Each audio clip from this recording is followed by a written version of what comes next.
estamos con el maestro Samuel Schmidt para hacerle una entrevista a propósito de la presentación de su libro Tras el Muro, que ha hecho en coautoría y que gracias al área de atención a migrantes del gobierno del estado y a la legislatura del Congreso tuvieron esta presentación aquí en Durango. ¿Cómo está, maestro? Muy bien, muchas gracias. Gracias por la invitación porque Durango me gusta mucho.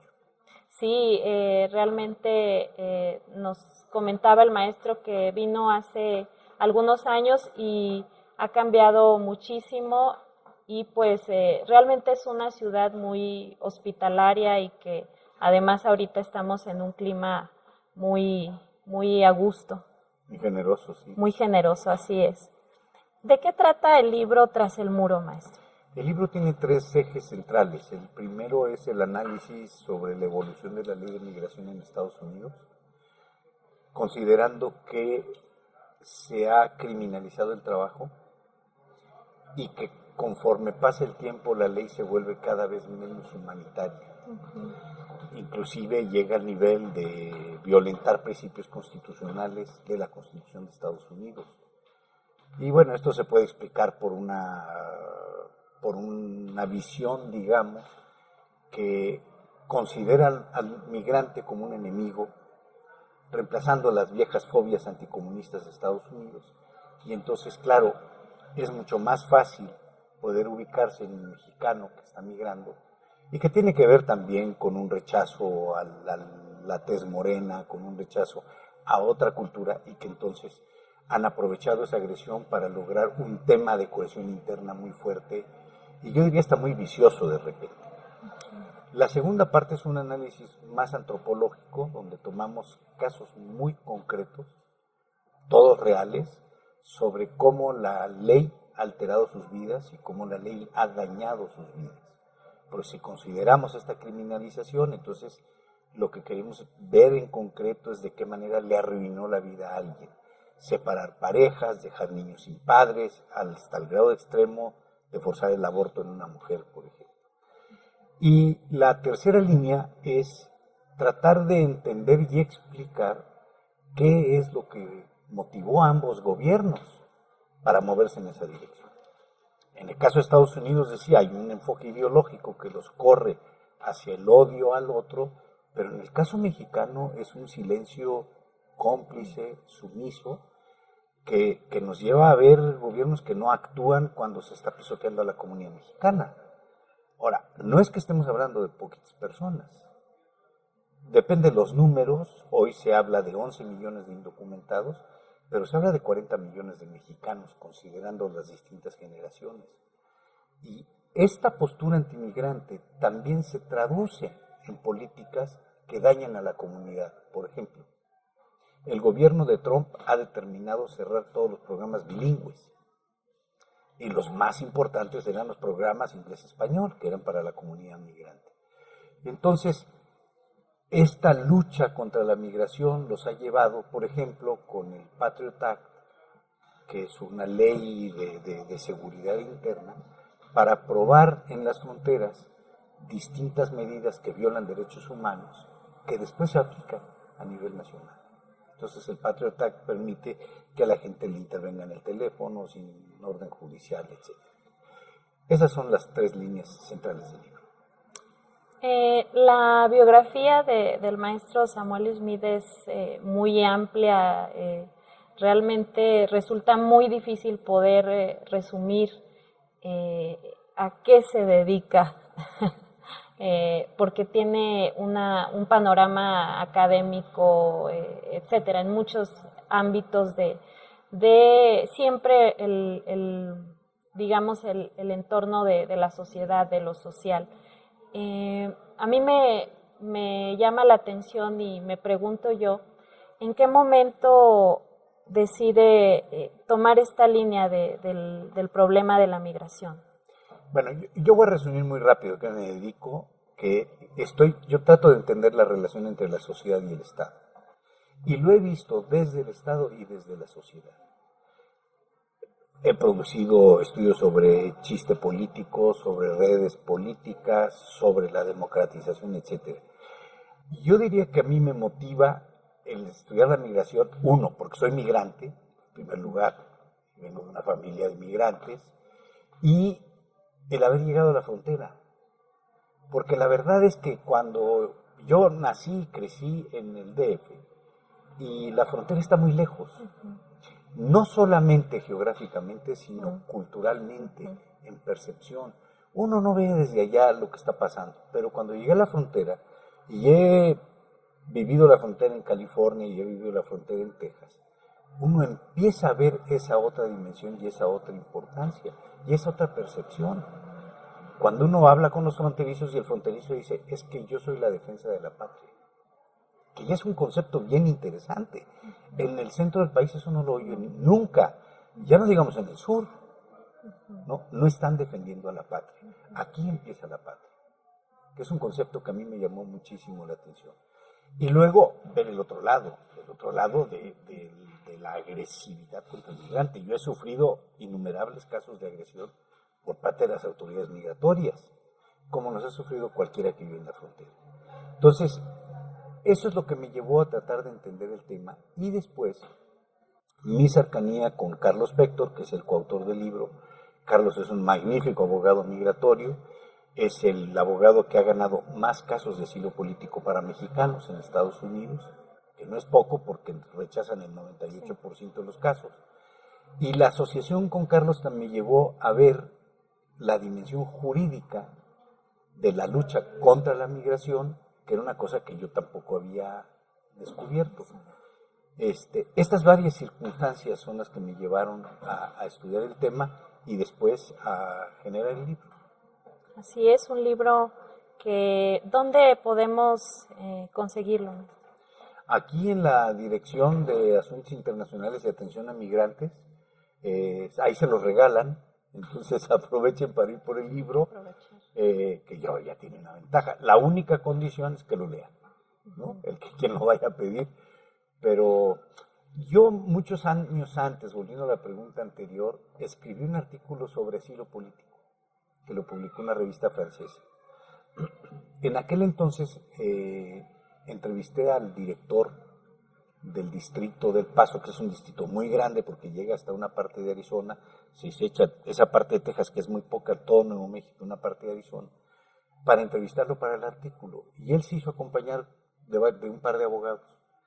Y en el momento que hablamos de Ernesto Poblano, que es el primer asilado de la época moderna, digamos, ¿no?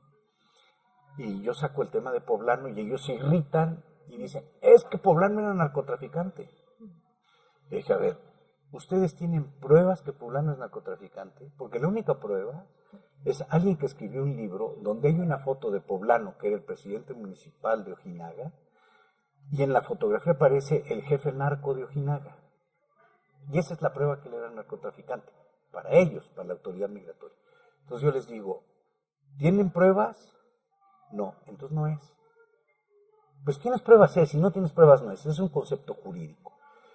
Y claro, era muy importante el caso porque era el primer caso y es un caso muy sonado, muy importante, que por cierto, Poblano, siendo un hombre de derecha porque era panista, logra el asilo gracias al testimonio de un hombre de izquierda, del profesor Becerra Gaitán, que cuando se presenta ante la audiencia, el juez le empieza a preguntar de narcotráfico y dice, siguiendo la tesis de la migra, y Becerra dice, yo de narcotráfico no sé una palabra.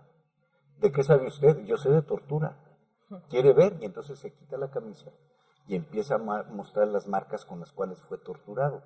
Entonces, todas esas circunstancias que explican el asilo de Poblano son muy interesantes y muy peculiares. Y se viven en la frontera. Y a mí me ha tocado hablar con amigos periodistas en el DF y decirles, oye, hay un fenómeno de asilo político, hay un fenómeno de agresión fronteriza. No se dan cuenta. Hoy en día está muy lejos, no se siente, no repercute. Tenemos más de 2,000 solicitudes anuales de asilo político. La prensa nacional no se da cuenta. Siendo que es un tema tan permeado en la sociedad mexicana, yo creo que al menos en el contexto que conozco, que es el de Durango, cada uno de los ciudadanos tenemos por lo menos algún familiar que pues es migrante o que ha migrado en alguna ocasión en su vida o la experiencia propia, y cómo no permea a la opinión pública tanto, ¿verdad?, al interior del país. Yo calculo que más o menos debe de haber, de los 50 para acá, por lo menos 20 millones de mexicanos que pidieron asilo. No estoy tomando en cuenta las generaciones ya nacidas en Estados Unidos. Todos tenemos un migrante en Estados Unidos. Sí. Porque la relación debe de ser de unas 5. ¿No? Ahora, lo que tampoco muchas comunidades registran son las remesas. O los programas ese como el 3x1, que yo creo que es un fracaso rotundo, pero que a final de cuentas hay comunidades que viven del apoyo de sus paisanos en Estados Unidos o de sus parientes en Estados Unidos. Y esto implica perversamente que el gobierno haya manejado mal los programas de pobreza sabiendo que la atención más inmediata la resuelve el pariente que mandó dinero. Aún con eso, y con la importancia geográfica, reproductiva, etcétera, no se asume como una cuestión nacional importante. Así es. Pues desde esta tesis que plantea de esa relación de los gobiernos y del contraste de la política del gobierno norteamericano y los gobiernos mexicanos, ¿qué podemos hacer como ciudadanos para pues conocer, estamos hablando de que todos tenemos cercano a nuestra vida esta situación de la migración?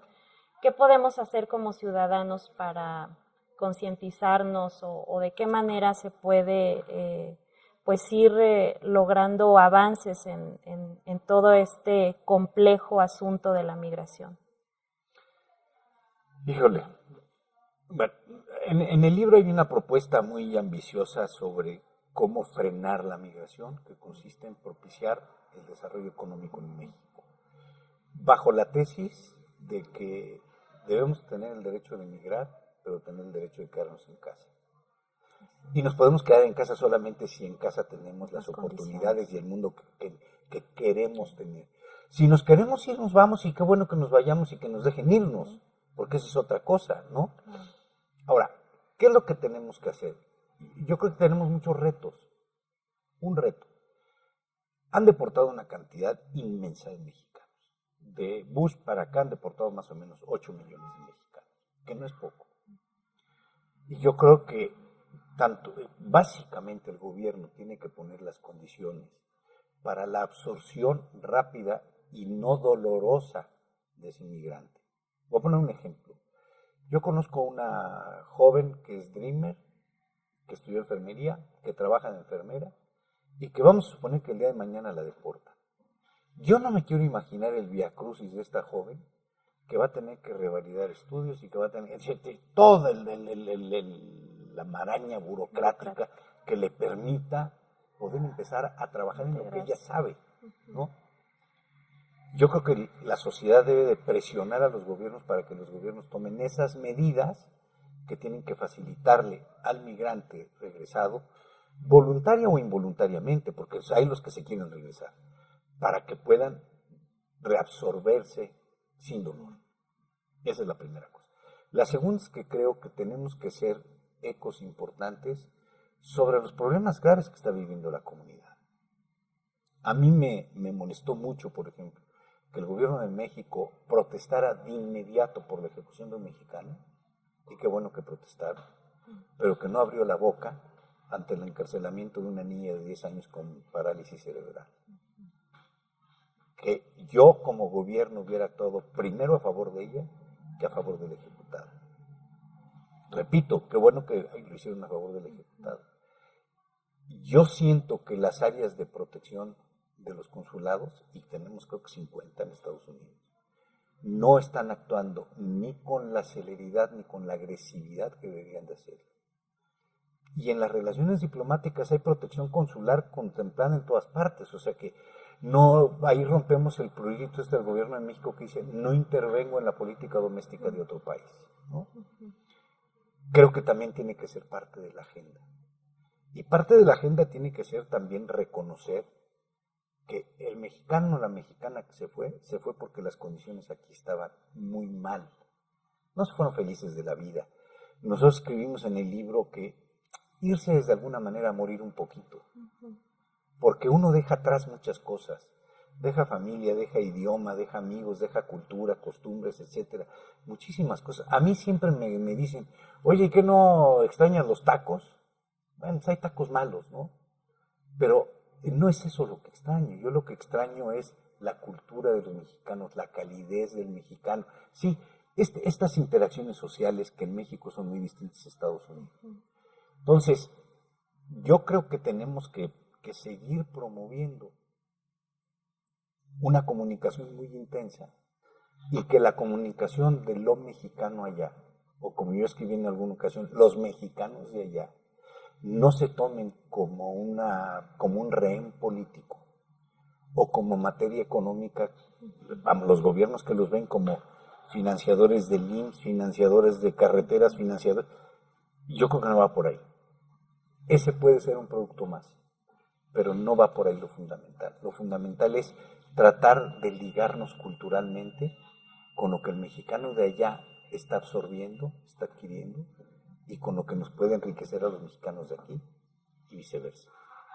Así es, pues este tema de la migración toca profundamente lo humano, porque pues finalmente es el reconocernos en los otros, en lo diferente, y pues en este espacio, en el Instituto de Cultura, hemos tenido la visita de muchos artistas que han tomado a México como una segunda patria y que hablan de la migración muchas veces por motivos, no menos hace menos de un mes estuvo un poeta exiliado de Argentina por el régimen que tuvieron allá y que terminaba con la vida de tantas personas, y es una más de estas migraciones que finalmente nos van poniendo en contacto con el otro, con el diferente, con ese gran temor que tiene el presidente actual de los Estados Unidos, que es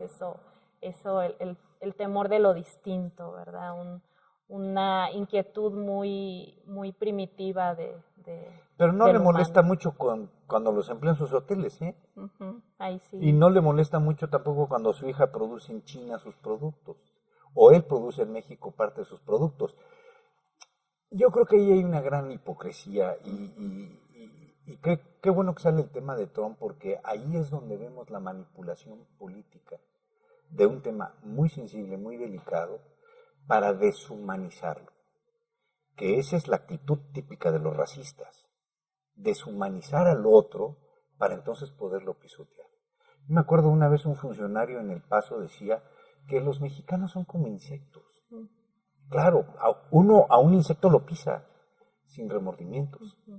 Entonces, el migrante dejó de ser humano, pero sirve para cosas, ¿no? Sirve para trabajar barato en hoteles, sirve para piscar manzanas y chile y etcétera. Y en cambio es un rehén político y una moneda de cambio muy buena para ganar popularidad. Así es, pues es un tema bastante complejo desde el punto de vista de la cultura, que toca, reiteramos, pues lo profundamente humano, pues toca esa parte de regresar esa dignidad a todas estas personas que obligadas por la situación pues se ven en la necesidad de emigrar y trabajar en pro de que tengan esta alternativa de la que hablaba el maestro. Esa debe ser realmente la libertad de elección de cada uno de los seres humanos, si decidimos migrar o decidimos en nuestro propio país poder realizar nuestras aspiraciones de vida. Muchas gracias, maestro. No, al contrario, agradecerle mucho a la maestra Lorena Valle la invitación y que haya prologado el libro también.